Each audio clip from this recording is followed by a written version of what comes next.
Welcome to round two, playing against Zombie Nico. Fun matches always with the zombie. He likes lately been playing some Jund Allies deck.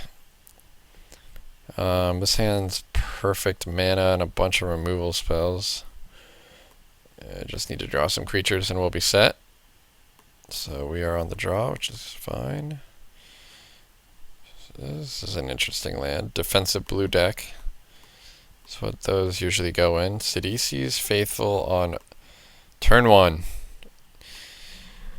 That's an interesting play. So we find our forest. We could play Sultai Emissary here by playing our swamp.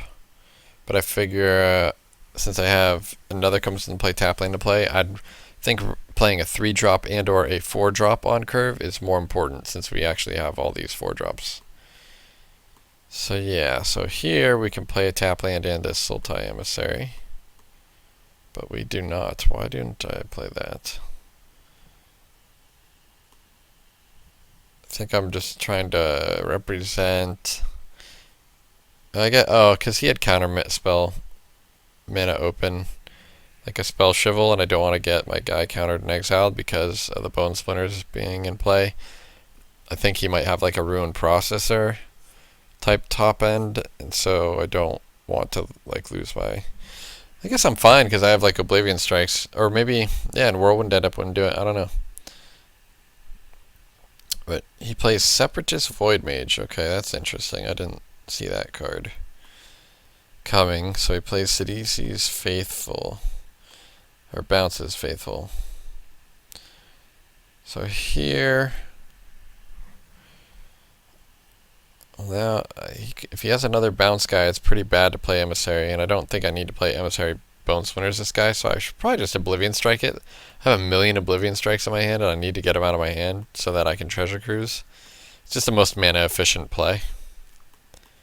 Yeah, I don't know what he's doing. He's just playing Faithful. Oh, Faithful's a good enabler for Surge. Okay, so maybe he's more like a tempo deck with Surge and blue cards and stuff, So either way, I'll just Oblivion Strike the 3/3. Just try to get to the late game, just like I always do. Alright, draw my one of Aspiring Aeronaut, which is perfect in this spot, because you can deal with this Palace Familiar. And exactly what it's here for, the Sky Spawner. Okay. We're hitting lands. And we might as well just Treasure Cruise, since... yeah, unlikely that a blue creature deck, I think, would have negate in that spot. Maybe Disdainful Stroke, I don't know. Rush of Ice. Ooh, that's pretty good for him. He gets to make a 3/3 haste and hit me in the air for just one, because he doesn't want my Thopter to block his Eldrazi Sky Spawner. So I just take all this. I don't want to trade my Thopter for any of his guys if it's going to hold back his Sky Spawner. So it's kind of clear now that actually he's not a defensive deck. He's trying to beat down. And in that sense, I just want to shift and play as defensively as possible.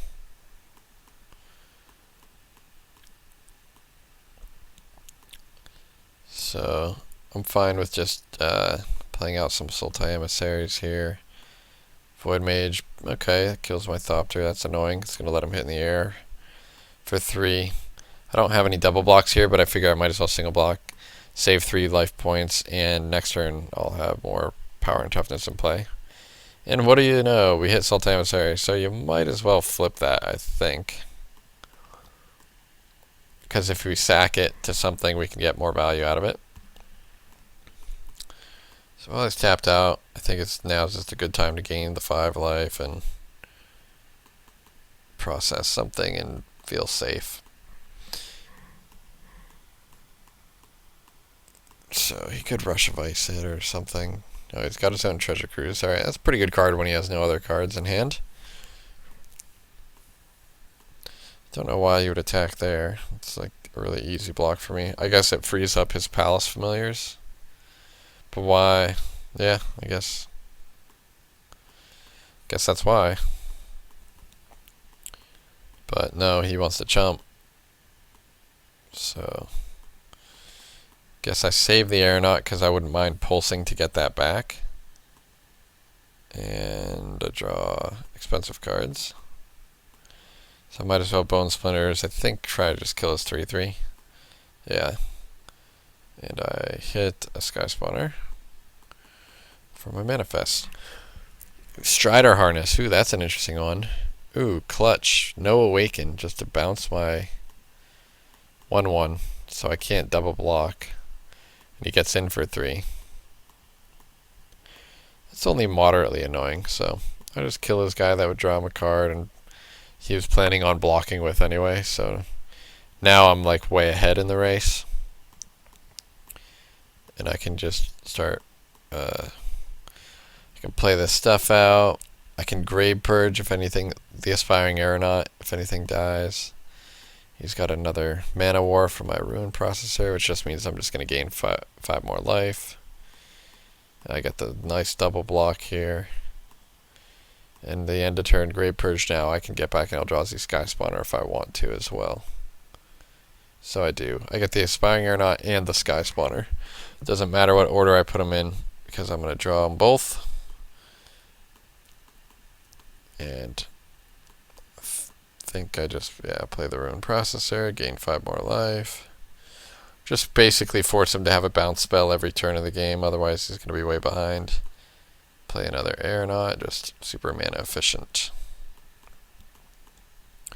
He does have another bounce spell, so there goes my Ruin Processor.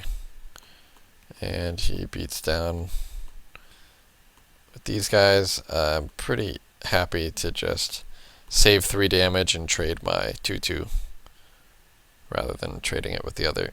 Like, you could block the Manifest on his 2/2, but you might as well just add the 1/2 flying Aeronaut and save a point of damage. So here, I'm just going to keep playing Ruin Processor. He has to keep wasting resources on it, and then continue playing other cards, and I even get to attack, so it's just not a good spot for him. So we can Treasure Cruise. We'll hold back the Grave Purge, just in case. That's another sweet target with the Lore Master. We can Vulture Saven. I guess I should play this Sultai Emissary first. Nah.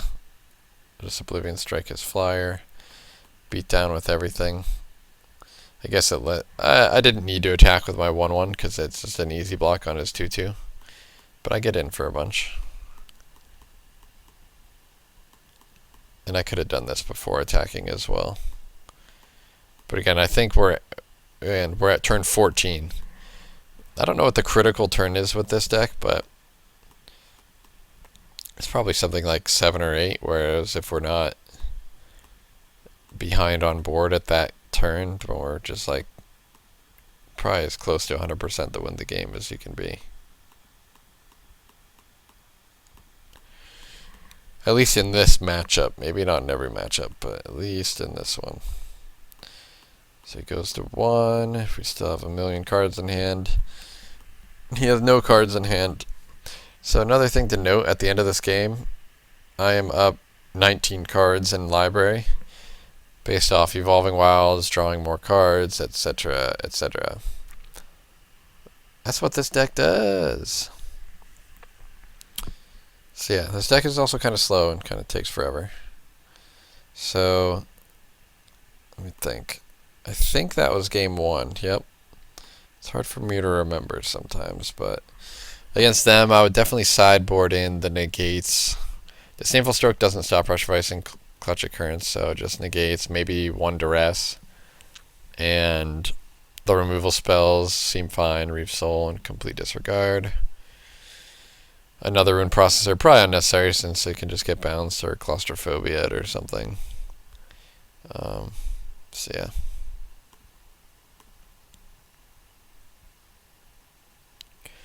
On to game 2. One land hand, gonna mulligan that. And a 0 land hand. Gonna mulligan that. And 1 land hand, but it has Elvish Visionary. So if we scry and we can hit like a green tap land or a Evolving Wilds, we can play turn 2 Visionary.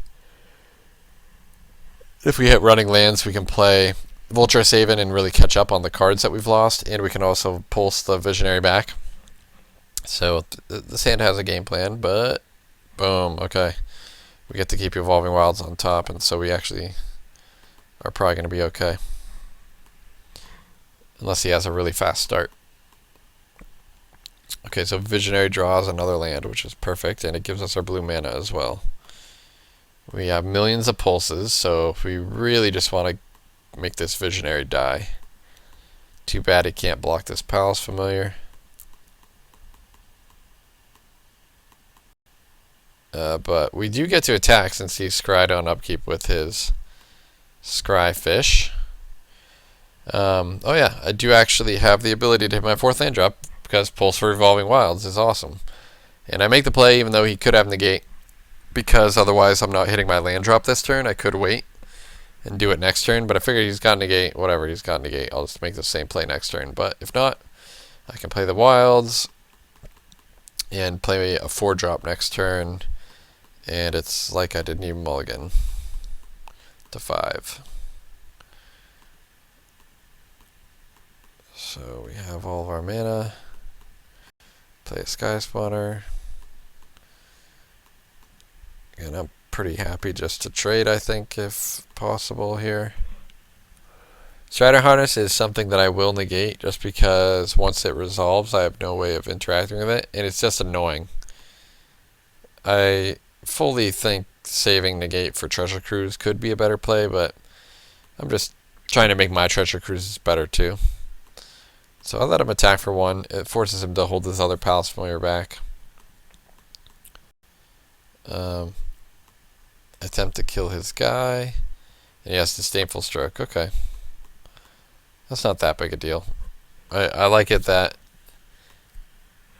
I don't know why I went for Oblivion Strike first. I think I wanted to just get 3 free damage in. And deny him the card draw. And since he had the counter mana open, yeah, I'm just glad my Aven didn't get countered, since that's going to keep me ahead. Drawing a bit too many land here, but we get to throw down Aven now and ship the Visionary, draw some more cards. So we're looking good. Now we can attack. All right. So let's see. So we let him chump. He scries before he draws his card, in case he wants to see it. He's looking at top and bottom so much. When I was watching the game, I was paying attention to whether he scried top or bottom, but at some points, but it really isn't relevant a lot of the time. And my deck takes forever too, so I don't need to do things that make me waste more time on my clock. So we pulse for Visionary, since that's the only creature in our graveyard. And it's a pretty good one to just kind of go off with, so we just, do exactly that. Just go off and play a bunch of guys. He keeps our Aven tapped down. We draw a negate. So we can just start beating down. We're at a much higher life total than him. We can pulse back anything that trades. We can counter any Treasure Cruise shenanigans. I decide to, before he draws his card, to pulse my Sky Spawner. He scries, I pulse, hits Sky Spawner, he draws. Replay it. So again, I just emptied his board and then refilled mine. And the life total race is just absurdly in my favor, so I can just beat down. So with only 1 card in hand, it's probably not Treasure Cruise. If it is, that'd be annoying, but he's playing Rush of Ice. I don't want him to have a 3/3 on the ground, and I don't want him to stop that my attacker for, a turn. I'd rather just play my negate. It's a little loose just because he could follow up with Treasure Cruise, but I figure get some use out of the card. He draws Scrapskin Drake. It can only block creatures with flying, so I might as well just kill it right away. He has another Disdainful Stroke. Again, I'm fine with that. I'll just attack with the creatures on the ground, deal 2 more damage to him, play more guys. Scryfish is a good card, but he can only draw 1 card per turn, and so he can't really do that much, and he kind of complains to me. He's like, oh, I'm drawing too many land.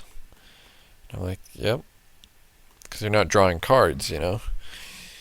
You need to draw Treasure Cruise. And even playing like comparative analysis, or like, I feel like Treasure Cruise isn't enough if you're going to draw cards. Like, my deck runs Vulturous Haven instead of Read the Bones, because I need creatures to hit the board, and it's so much better with Pulse Rasa. But see? Okay, Duress. I draw my Treasure Cruise, and then I'm infinitely ahead. Draw some lands, another Oblivion Strike. Kill his Drake, hit him in the air.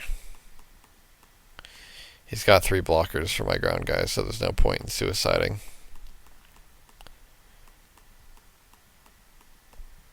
And that's game.